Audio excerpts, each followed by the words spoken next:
चंद्रपूर आणि गडचिरोली या दोन लोकसभा मतदारसंघाच्या नामनिर्देशन पत्र आज तुमच्या नेतृत्वात दाखल झालेलं आहे।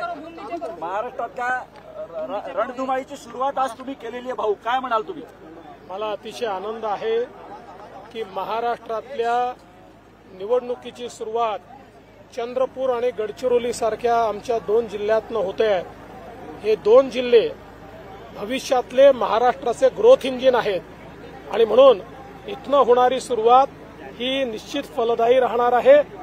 दोन्ही जागी चंद्रपूरला सुधीरभाऊ मुनगंटीवार आणि गडचिरोलीला अशोकराव नेते हे प्रचंड मताने निवडून येणार आहेत।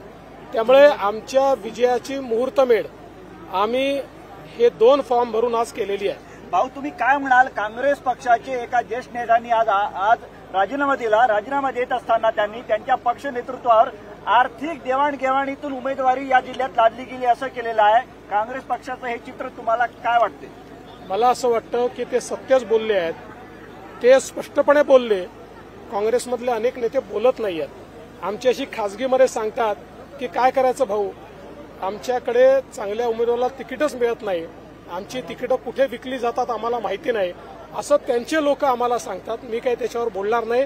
पण आज तुम्ही म्हणता ते खरं आहे, नामदेव उसेंडींनी त्या ठिकाणी पक्ष नेतृत्वाने तिकीट विकल्याचा आरोप करून या ठिकाणी राजीनामा दिलेला आहे।